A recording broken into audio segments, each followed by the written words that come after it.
종아리에 대한 이야기를 나눠볼까 합니다. 가느다란 종아리는 모든 여자들의 로망이잖아요, 선생님. 네. 근데 어떻게 이 종아리 두께가 결정이 되는 건가요? 뭐 타고나는 건가요? 아니면 유전인 건가요?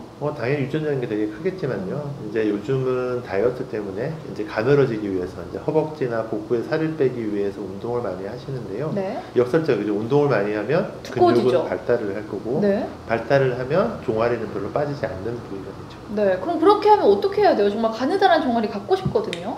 그냥 이제 쉽게 생각을 하면 종아리 안에 뭐가 들어있을까를 생각을 해보면 뼈가 있을 거고요. 네. 그 다음에 이제 근육이 있겠죠. 다리를 움직이게 하는 근육이 있을 거고, 거기에 이제 지방층이 있을 거고, 그 다음에 제일 바깥쪽에 피부가 있을 거예요. 네. 그래서 가늘게 한다는 거는 이제 가늘게 만들 수 있는 조직이어야 되잖아요. 네. 그러면 이제 뼈를 가늘게 할 수는 없고, 그 다음에 피부도 가늘게 할 수 없잖아요. 네. 그럼 이제 두 가지 방법인데, 근육을 더 얇게 만들거나 아니면 지방을 빼내주면 더 가늘어지겠죠. 근데 제가 알기로는 뭐 근육형 종아리가 있고 지방형 종아리 이렇게 좀 사람마다 다른 걸로 알고 있거든요. 이제 저에게 있어서 이제 그런 거를 이제 저한테 찾아오시죠. 찾아오셔서 선생님, 저는 종아리가 너무 굵어요. 가늘게 해주세요라고 이야기를 하면, 이제 제가 옆으로 와서 까치발을 들어보세요라고 이야기해요. 그러니까 이제 힐 치는 것처럼 네. 뒤꿈치를 들게 되면 그 근육이 많이 발달하신 분들은 그 근육이 보이겠죠. 네. 우리 알통이라 그러잖아요. 네. 그 뒤에 이제 근육이 이렇게 발달한 분들은 근육이 많이 나오면서 발달을 한 경우에는 보톡스를 맞으시는 게 맞고요. 그러니까 네. 근육을 줄여주는 시술, 뭐 근육 차단, 신경 차단을 해서 근육을 줄여주든 보톡스를 맞든 근육을 줄여주는 시술을 해야 될 거고요. 네. 까치발을 들었음에도 불구하고 근육이 많이 발달하지 않은 분들은 흡입 쪽으로 가야 되는 거죠. 그럼 지방 흡입과 보톡스 이렇게 두 가지로 볼 수가 있는 건가요? 그렇죠. 근육을 줄이는 방법 아니면 지방을 빼내는 방법.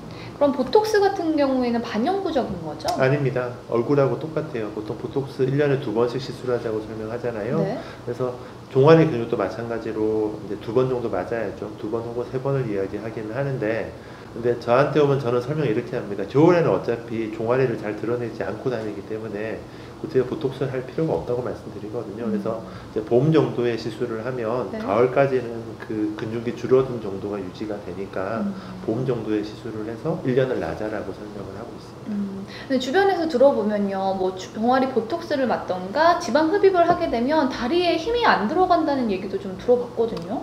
이제 좀 더 자세하게 들어가면 종아리 근육은 세 층으로 나눠지게 돼 있어요. 아주 네. 깊은 층, 중간층, 바깥쪽에 있는데, 그 다리의 알통을 만들어주는 그 근육 형태를 뭐 무다리다 이렇게 이야기할 때처럼 힐을 신었을 때 근육을 바깥쪽에서 보여주는 다리는 걸어 다닐 때 힘을 주는 부위가 아니에요. 그래서 힘을 빠지는 거는 아니고요. 시술을 하게 되면 이제 확산에 의해서 안쪽에 있는 근육에 시술을 하게 되면 이제 걸어 다니는데 영향을 줄 수 있는데요.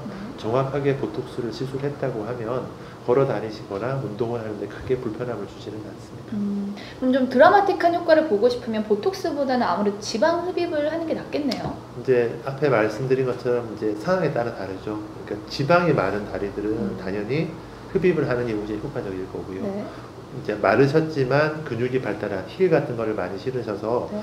근육이 많이 발달한 경우에는 보톡스가 훨씬 더 효과적이겠죠. 근데 이제 보통의 여성 다리에 있어서 한쪽으로 많이 치우친 것보다는 양쪽에 중간 정도에 걸쳐져 있는 경우가 더 많거든요. 그런 경우에는 이제 흡입도 하면서 보톡스를 시술하는 경우도 있습니다. 그럼 지방 흡입 같은 경우에는 부분 마취를 하는 건가요? 네, 보통은 부분 마취로 가능하고요. 아주 넓은 부위는 아니기 때문에 이제 좀 불편해 하시는 분들은 수면 마취, 진정 하에서 시술을 하게 되어 있습니다.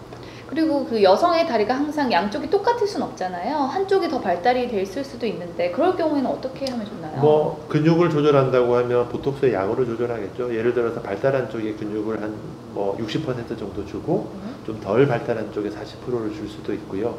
흡입으로 따진다고 하면 더 굵은 쪽 다리를 흡입을 더해내는 방법으로 대칭을 어느 정도까지는 조정을 할 수 있습니다. 그럼 지방 흡입을 하면 바로 일상생활도 가능한가요? 가능해요. 보통 저는 회복할 때 다음 날부터 많이 걸으라고 요구하거든요. 그래서 많이 걸어 다니시면 회복도 되게 빠르고요. 멍 같은 것도 빨리 빠지기 때문에 보통은 그냥 가만히 앉아있거나 누워만 계시지 말고 많이 움직이시라고 요구하고 있습니다. 그래도 아무래도 노출이 만약 여름보다는 겨울에 하는 게 더 낫겠네요.